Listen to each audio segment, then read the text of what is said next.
Senhor e Salvador Jesus Cristo. Quero dizer da minha alegria de poder estar com os irmãos nesta noite, adorando o nome do Senhor. Gratidão aos céus por ter nos dado o privilégio de servir a Deus. Gratidão ao nosso pastor Rodinei, pela deferência e autorização de aqui estarmos. Gratidão ao pastor Rafael pela oportunidade de poder estar aqui, uma vez que nos outorgou o grande desafio que é pregar a palavra de Deus. Deus abençoe cada um dos irmãos e cada uma das irmãs que aqui estão. Abra, por favor, a sua Bíblia comigo no Salmo 23. Louvado seja o nome do Senhor Jesus. Pastor Rafael leu semana passada o Salmo 23 e, caminhando nesta mesma linha de pensamento, eu quero dividir convosco uma palavra que o Senhor Jesus plantou no meu coração. Salmo 23, versículo de número 1, leremos 1, 2, 3 e 4. Louvado seja o nome do Senhor. E o tema desta mensagem, se me pedisse um título, seria: só alcança o propósito quem permanece firme ao longo do processo. Para chegarmos a um propósito, e diga-se de passagem, Deus tem um propósito na vida de todos nós. Nós precisamos estar firmes em meio ao processo, porque só chega no propósito quem vence o processo.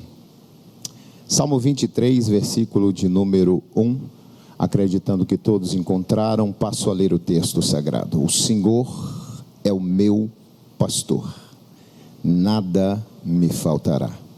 Deitar-me faz em verdes pastos, guia-me mansamente a águas tranquilas, refrigera minha alma, guia-me pelas veredas da justiça por amor do seu nome.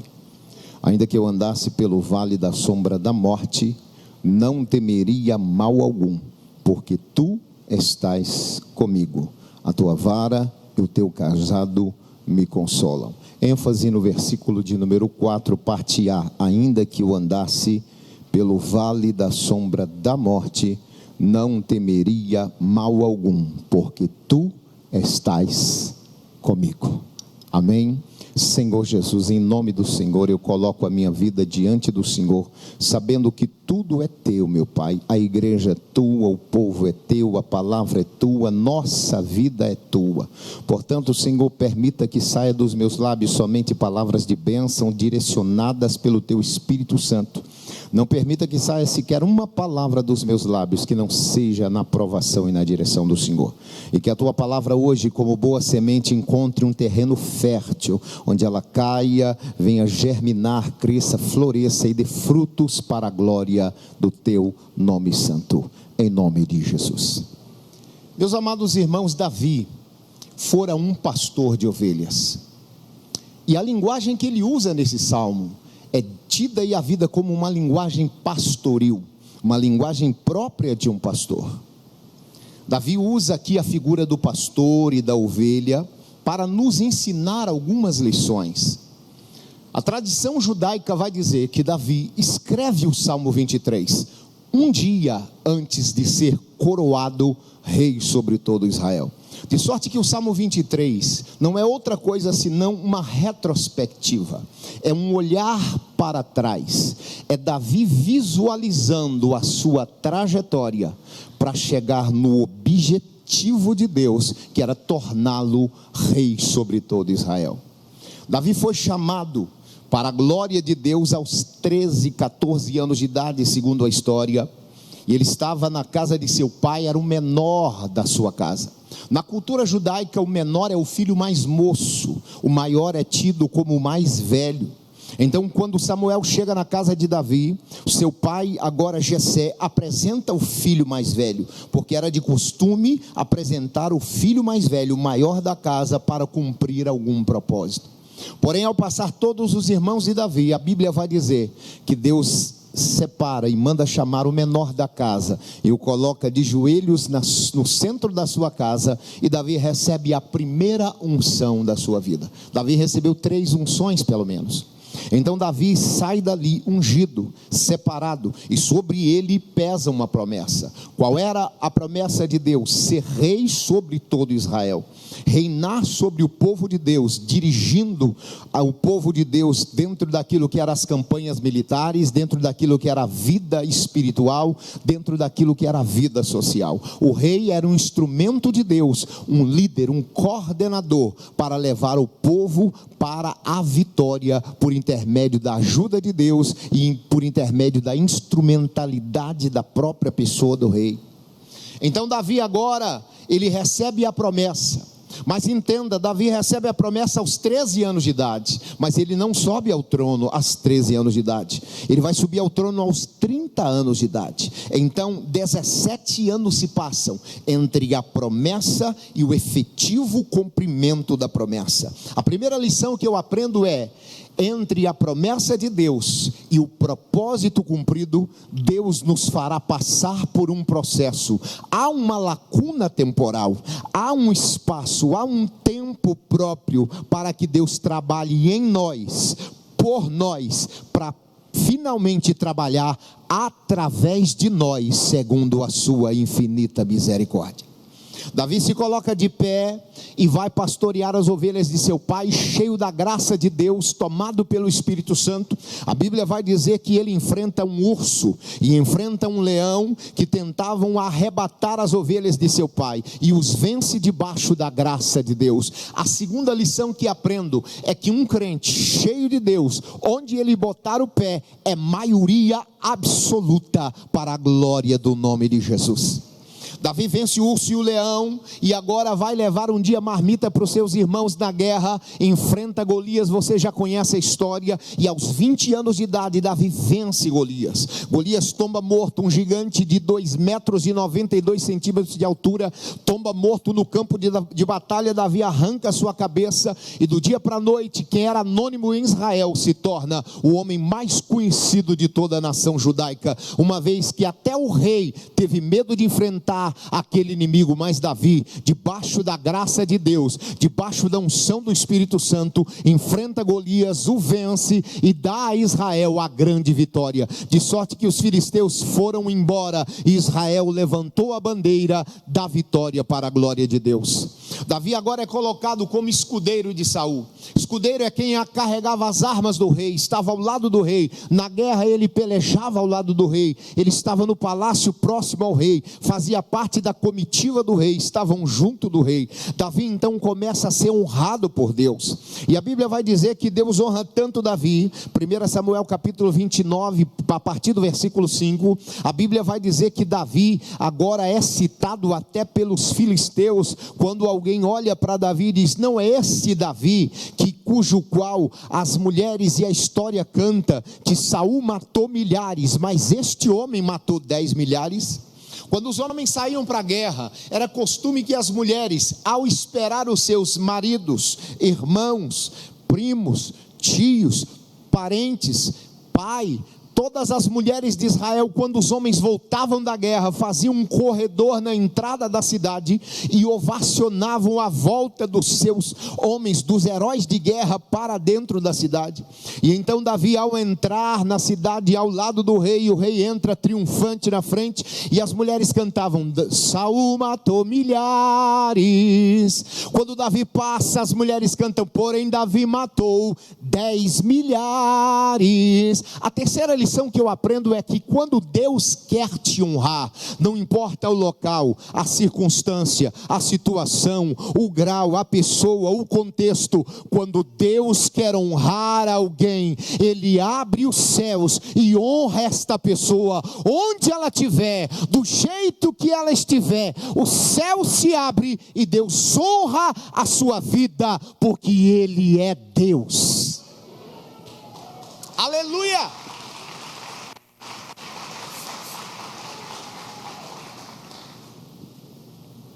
Acontece que o sucesso de Davi incomodou Saul, e ele, invejoso, tenta matá-lo 1, 2, 3 vezes. Davi precisou fugir, foi para o deserto, foi parar na caverna de Adulão, passou diversas situações, problemas, angústias, sofreu sede, sofreu fome, sofreu perseguição.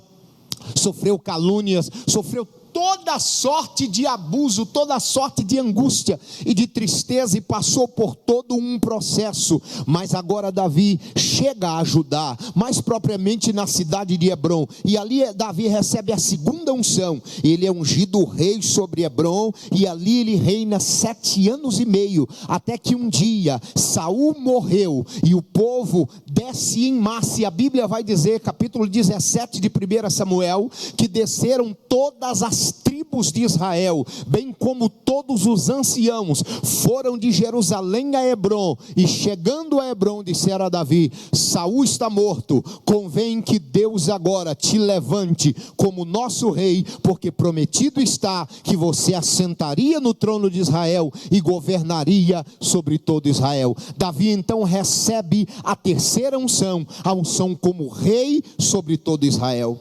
Mas antes de ser ungido, ele escreve o Salmo 23, e quando Davi está prestes a ser ungido como rei de Israel, ele olha para trás e vê a sua trajetória, o seu chamado, de joelhos na sua casa, ungido por Saul, agora lutando contra um urso, contra um leão, lutando contra Golias, sendo perseguido por Saul, sendo atingido pelas calúnias, pelas dificuldades, atravessando um deserto, passando às vezes fome, sede, dificuldade, e quando ele vê toda esta trajetória e agora se encontra aqui, de pé, para ser ungido como rei de Israel, Davi olha para tudo isso e escreve: agora eu entendo que o Senhor é o meu pastor e nada me faltará. Na melhor tradução desse texto seria assim: o Senhor é o meu pastor, de nada tenho falta. Sabe por quê, irmão? Quando nós nos colocamos na condição de ovelhas de Deus, o céu se move na direção da sua vida, e todas as suas necessidades, absolutamente todas as suas necessidades, ao tempo de Deus, são de fato satisfeitas, porque Deus cuida de mim, Deus cuida de você, Deus cuida da nossa existência. Aleluia! Davi vai dizer assim: o Senhor é o meu pastor e nada me faltará. Deitar-me faz em verdes pastos, guia-me mansamente a águas tranquilas por amor do seu nome. Quais são as duas maiores necessidades de uma ovelha? Pasto e água. Davi está dizendo: Deus está zelando pelas minhas necessidades, Deus está zelando pelas minhas coisas, Deus está zelando por aquilo que de fato é o meu interesse. Quarta lição que eu aprendo, irmão: quando você cuida das coisas de Deus, Deus cuida das suas coisas. A minha esposa está sentada aqui na nave do templo, junto com a minha filha Sara, que tem no ventre hoje o Azael, que vai nascer mês que vem. A Sara era bem jovenzinha, e certa feita ela foi acometida por um envenenamento através de um produto químico que ela ingeriu desavisadamente. E então, de repente, um domingo eu estava pronto para ir para a igreja, ministrar a palavra de Deus, e a minha esposa vem e diz: a Sara não está bem, a Sara está passando mal, e ela com sinais de infecção. Colocamos Sara no carro e fomos em disparada rumo ao hospital, e quando nós ali chegamos, o médico bateu o olho na menina e disse: sinais clássicos de intoxicação, tem que fazer um procedimento imediatamente. Enquanto vocês ficam com a papelada, eu já vou entrar e fazer um procedimento com esta menina. E quando eu estava na portaria do hospital, eu tirei do bolso o celular para ligar para o pastor, para dizer que naquela noite eu não poderia ir pregar a palavra de Deus, porque a minha filha não estava bem, eu precisava dar suporte para ela. A minha esposa tirou o celular delicadamente da minha mão, o devolveu ao bolso, olhou para mim e disse: ei, todo o suporte que você podia dar enquanto pai já deu, até aqui você agiu, daquela porta para dentro só tem duas pessoas que podem agir: é o médico com o seu conhecimento científico e o nosso Deus com o seu poder. Se é para dar suporte para nossa filha, eu fico, mas não deixe de ir pregar a palavra de Deus. Não é porque Deus precisa de você, meu filho, porque Deus não precisa de ninguém, mas Deus ama contar com você. E tem mais uma coisa: não te espantes nem te atemorize enquanto você estiver lá cuidando das coisas de Deus. Deus vai estar aqui cuidando das nossas coisas. Ora mandaraga, chora mandarandara mandaraga. Naquela noite eu fui, irmão, orando e chorando dentro daquele carro. Deixei minha esposa e minha filha no hospital. Cheguei na igreja, dobrei o joelho, orei até a hora de pregar. Daqui a pouco me levantei, preguei a palavra de Deus. E por bondade do céu, única e exclusivamente bondade do céu, pastor Ezequias, naquela noite 14 almas se converteram aos pés de Cristo. Terminou o culto, eu dei um abraço no pastor e saí em disparada. Quando cheguei no hospital, a minha esposa na porta, eu disse: não me esconda nada, o que é que está acontecendo? Ela disse: não vou esconder e nem vou falar, venha ver. Quando eu entro no quarto, a Sara está bem, a Sara está restaurada, ela está sentada ali na nave do templo, porque enquanto você cuida das coisas de Deus, Deus cuida de você. Me ajude a pregar, irmão. Dê uma olhada assim, bem no fundo do olho desse crente que está do teu lado, e diga isso para ele. Diga: rapaz, cuide das coisas de Deus, que Deus está cuidando das suas coisas. Davi agora entende que Deus era o seu pastor e nada lhe faltaria. E então Davi começa cheio de Deus, ele começa a proferir palavras e dizer: Deus, ele refrigera a minha alma no momento da angústia, da dificuldade, da dor, do caos, do vento na sua vida.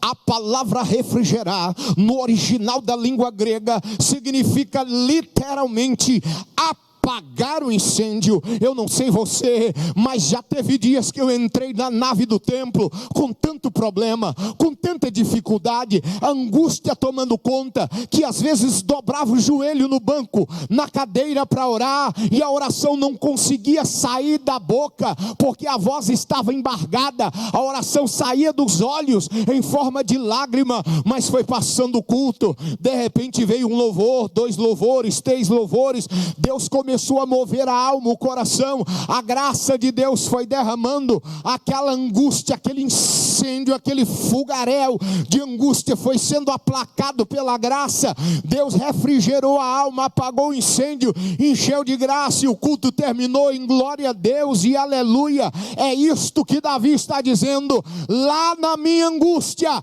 tem alguém que refrigera a minha alma. No ônibus, no trabalho, na tua casa, onde você estiver, a graça de Deus vai encher a sua alma e te dar graça. Entenda isso. Davi continua dizendo: ainda que eu ande pelo vale da sombra da morte, onde a morte seja tão presente que a sombra dela me cubra, ainda que eu passe por uma dificuldade assim, eu não vou ter medo de nada. Sabe qual é o segredo? O Senhor está comigo, o Senhor está do meu lado. Eu não estou sozinho, não estou desamparado, eu não estou ermo, eu não estou órfão.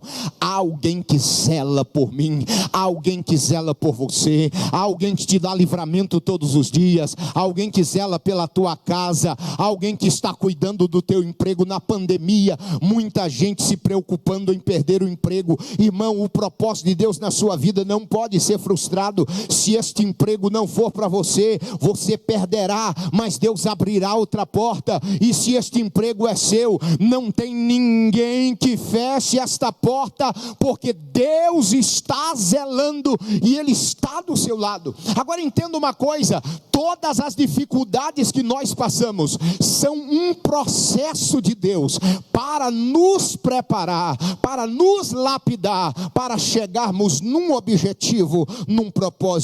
A primeira coisa que aprendo é que o processo de Deus na minha vida me modela. O processo de Deus me coloca na forma do céu. O processo de Deus é para arrancar as minhas estranhezas, as minhas esquisitices, as coisas que Deus quer que de mim saiam, que vão embora, para que eu esteja no centro da vontade de Deus. O que dizer de Moisés, um homem criado na casa de Faraó, segundo Flávio Joséfo, um general do exército egípcio, um homem duro de língua, pesado de língua, e a Bíblia assim diz, um homem hábil na espada, hábil na arte da guerra. Deus chamou Moisés. Deus sabe o fim, irmão, antes da coisa começar. Se aquele Moisés tivesse no meio do deserto, junto com aquele povo rebelde, que até Deus havia desistido deles, qual você acha seria a reação de Moisés diante daquilo? Ele talvez mataria com as próprias mãos, um a um, mas Deus olha para Moisés e diz: eu preciso mudar alguma coisa em você, eu vou permitir um processo para você chegar no meu propósito, porque eu sei como a coisa vai terminar. Moisés passa 40 anos no deserto, e a Bíblia vai dizer que depois de 40 anos, um homem difícil, arredio, pesado de boca, tornou-se o homem mais manso da terra, a ponto do próprio Deus desistir do povo e Moisés dizer: não mata esse povo, Senhor, dá uma chance, tenha paciência. Deus nos faz passar pelo processo para tirar de nós algumas coisas que tem que sair, para que a glória dele nos encha e o propósito dele se manifeste na nossa vida e através da nossa vida. A segunda coisa que eu aprendo é de fato que Deus permite um processo na nossa vida para mudar a nossa cosmovisão, para arrancar de nós as lentes do mundo e colocar a lente da palavra, a lente de Deus, para enxergarmos as coisas como deveríamos enxergar. Entenda uma verdade, irmão: nós somos atraídos para ver o que não funciona, nós somos atraídos para botar foco no que não funciona. Lembra do seu amigo de escola? Se eu perguntar aqui, qual é a situação que você mais lembra de um amigo seu da escola, da 4ª série, da 5ª, da 8ª, eu não tenho dúvida que a grande maioria vai dizer: eu lembro o dia que Toinho caiu, eu lembro o dia que Jussara escorregou na cantina e jogou o prato de merenda no chão, eu lembro o dia que José rabiscou o caderno todo e tomou 0 no caderno, porque a professora foi dar nota no caderno no dia que ele rabiscou. Nós somos atraídos para botar foco no que não está funcionando, quando a Bíblia na verdade manda nos colocar foco no que está funcionando. À medida que ela diz: examine todas as coisas e retende só o que é bom, foque no que funciona. Eu não estou entendendo, pastor, eu lhe faço entender. Paulo e Silas estavam em Filipos. A Bíblia vai dizer que Paulo estava acorrentado nos pés, acorrentado nas mãos. Paulo havia recebido uma quarentena de chibatadas menos uma. O chicote que chicoteava um prisioneiro chama-se azorrague. É um chicote de 3 tiras de ponta de couro, com bolinhas de chumbo da ponta e ossinhos de carneiro trançados. À medida que chicoteava as costas do prisioneiro, pelo menos 3 cortes se abriam, 39 chibatadas. Paulo tinha pelo menos mais de 100 pequenos cortes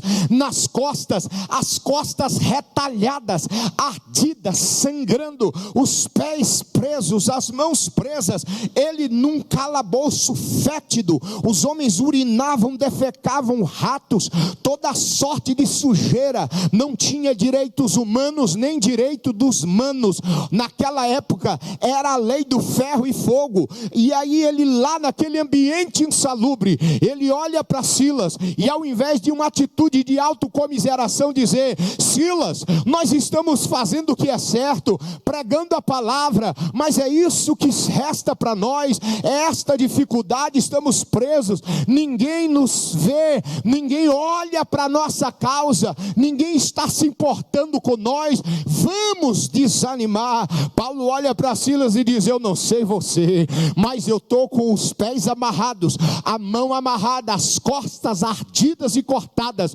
mas o meu espírito está livre, e eu estou sentindo uma vontade de adorar. Vamos esquecer o que não está funcionando, e vamos olhar para um Deus que bota a mão e faz tudo funcionar. Paulo e Silas começam a adorar, e eu digo para você, irmão, quando às vezes o pastor pede, auxilia, injeta ânimo em você, para que você adore a Deus, quando o cantor te incentiva a adorar a Deus, é para que você entenda que a melhor oração que um crente pode fazer chama-se adoração. A Bíblia vai dizer que quando você adora, o seu louvor e adoração sobem ao céu como um cheiro suave. Deus escuta pelo nariz, irmão. Quando o cheiro suave sobe, Deus aspira a fumaça da adoração. E sabe por que a adoração é a melhor oração que o crente faz? Porque Daniel, quando estava orando na cova do leão, a Bíblia vai dizer que Deus enviou o seu anjo e ele fechou a boca do leão. Quando o crente adora, Deus tem os seus mensageiros para trabalhar em prol da sua igreja, os seus anjos mensageiros. Mas quando a igreja adora, Deus não pode mandar querubim, nem serafim, nem anjo, nem arcanjo, porque eles não podem receber adoração. Logo, quando um crente adora, o próprio Deus se apresenta para receber adoração. E sabe o que acontece quando Deus chega? A parede da prisão treme, o grilhão cai da mão de Paulo, a porta se abre, porque nada resiste à presença poderosa de Deus na sua vida.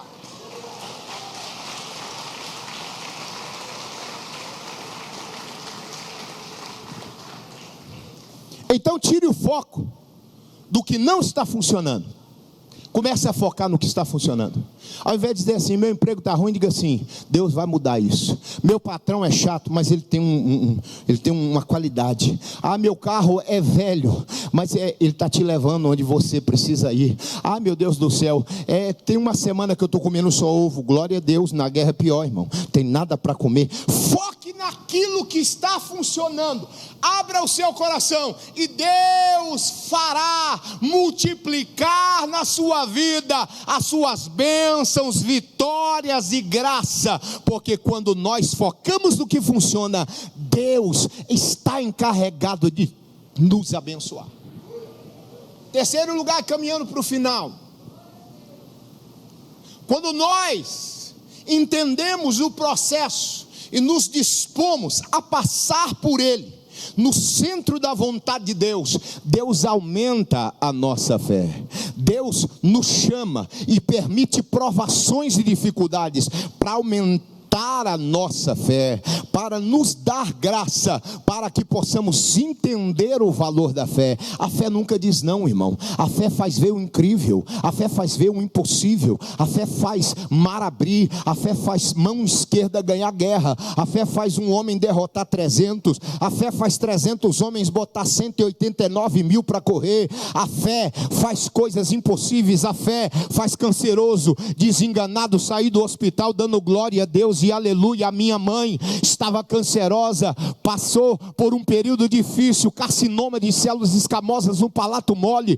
Deus fez uma grande obra e nós saímos um dia do hospital da Baleia com a alta dela na mão, porque quem dá a última palavra é Deus. Deus só quer que você creia. Quem crê em milagres e pode rasgar sua alma comigo e glorificar Jesus, porque Ele é Deus de milagres.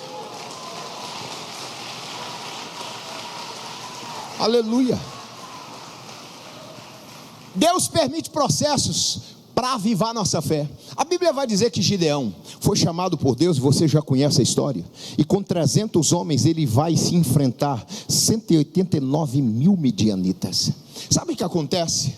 Gideão estava com tanto medo, tão apavorado, porque sequer Deus deu armas a eles. Deus deu a eles cântaros, tochas e trombetas. Que é isso, pastor? Imagine só, que Deus agora te envie 300 homens daqui, da Lagoinha Betim, para o Afeganistão, para enfrentar a Al-Qaeda, o Talibã, com AK-47, com Sig Sauer, com M92, com Luger, com pistola 796, com toda sorte de fuzil 776, 556, toda sorte de armamento bélico, e Deus agora te entregue um jarro de barro, uma tocha e uma trombeta, e digo, pode ir que vai dar tudo certo. Tu vai? Duvido. Deus disse isso para Gideão: não quero arma. Sabe por quê? Porque o segredo da vitória não está na força do braço. O segredo de você permanecer em pé não está na força das suas pernas, está no tamanho da sua dependência de Deus. Gideão vai para a guerra, mas antes de ir para a guerra o medo toma conta. E Deus, entendendo e conhecendo o coração de Gideão, diz para Gideão: arregimenta 2 homens, desce ao arraial dos midianitas de noite, que eu vou lhe mostrar que eu sou contigo. Gideão vai escondidinho, e todo mundo dormindo, 2 sentinelas conversando, e Gideão atrás de uma barraca. Um sentinela vira para o outro e diz: rapaz, eu tive um sonho esta noite, que descia um pão de cevada, girando do céu sobre o nosso arraial, e eu não sei o que é isso. Ele diz: não sabe não, não sabe não. Eu estou já morrendo de medo, porque isso é o Deus de Gideão, que entrou na batalha. Nós estamos fritos, porque eu já ouvi dizer que quando ele entra na batalha, não tem exército que possa resisti-lo. Deuteronômio capítulo 20, versículo 1 está escrito: quando saíres a peleja e vires exércitos, cavalos e armas maiores que tu, não os temais, porque o Senhor teu Deus é convosco. Eu não sei a cara que Gideão fez, mas se fosse eu, faria bem assim, ó. Já ia sair pisando duro e dizer: Deus vai lascar os midianitas no meio, porque Deus disse a Gideão com aquela mensagem: entende isto? Eu estou contigo, eu estou aqui, eu estou na guerra. Não é você que vai à frente, eu vou à frente do exército, e nesta guerra você não vai ter que levantar uma mão. Sabe o que acontece? Perto da meia-noite, Gideão sai e vai para o meio do deserto. O deserto é escuro, ele quebra cântaros, toca trombeta, levanta as tochas e sai cantando pelo Senhor e por Gideão. Deus derrama um pavor sobre os midianitas, e eles saem disparados, e o que não correu, morreu, o que não morreu, correu, e Gideão recebe a vitória. E quando ele recebe a vitória, a sua fé é avivada. Deus vai te provar, às vezes, irmão, até no tutano do osso. Mas entenda, provado sim, derrotado não.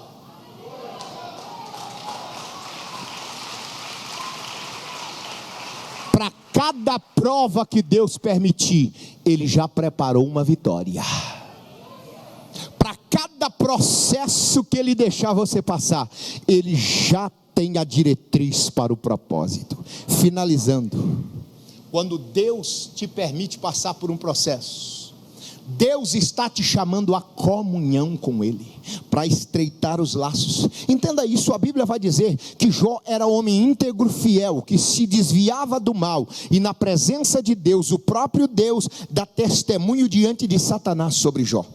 Mas Jó era um bom crente, conhecia a palavra, conhecia Deus, ouviu falar de Deus, conhecia Deus pela palavra. Faltava a Jó experiências íntimas, poderosas e pessoais. Porque coisa boa é a gente contar um testemunho que Deus fez na vida de um irmão, glória a Deus. Mas melhor ainda é abrir a boca e dizer: Deus fez na minha vida, Deus fez na minha família, Deus fez na minha história. Deus está te chamando para ser íntimo dEle, para ser amigo dEle. Não é só estar conhecendo a Ele, mas é conviver com Ele, é desfrutar da presença dEle, é entrar no secreto com Ele, é descer ao ponto mais profundo, onde o Espírito de Deus te chama para contar segredos. Jó passa todo o processo, é provado. E sabe como termina o livro de Jó? Jó 42:5. Antes eu te conhecia de ouvir falar. Depois de tudo que eu passei, Senhor, eu chego à conclusão de que agora eu te conheço face a face. Deus está te chamando para conhecê-lo face a face. Esse mês de novembro, irmão, um mês voltado para uma integração com o Espírito de Deus, para uma comunhão mais profunda, para oração. Não é à toa que Deus plantou isso no coração do nosso pastor, é porque Deus está chamando a igreja para um avivamento tremendo, porque Deus vai fazer, Ele tem feito, mas Ele fará coisas maiores ainda em Betim, em toda essa região, e Ele não precisa trazer ninguém de fora, porque Ele tem você para contar. E se você está alistado nesse exército, você pode levantar a mão com a minha e dizer: conta comigo, Jesus. Antes eu te conhecia de ouvir falar, mas agora eu te conheço face a face. Fica de pé no seu lugar em nome de Jesus. Fica de pé no seu lugar, eu quero orar com você em nome de Jesus. Entenda, todo propósito, ele perpassa por um processo. Deus te prova, às vezes vem enfermidades, às vezes vem lutas, às vezes vem dificuldades, às vezes vem problemas, mas Deus permite o processo para te conduzir ao seu propósito. E cada um dos senhores, das senhoras, das senhoritas que aqui estão, Deus tem um propósito na sua vida e através da sua vida. Feche os seus olhos, nós queremos orar e nós queremos emendar esta oração adorando a Deus, derramando o nosso coração no altar de Deus. Nós queremos orar, nós queremos bendizer, nós queremos adorar ao Senhor. Feche os seus olhos, ore comigo, Pai, em nome de Jesus.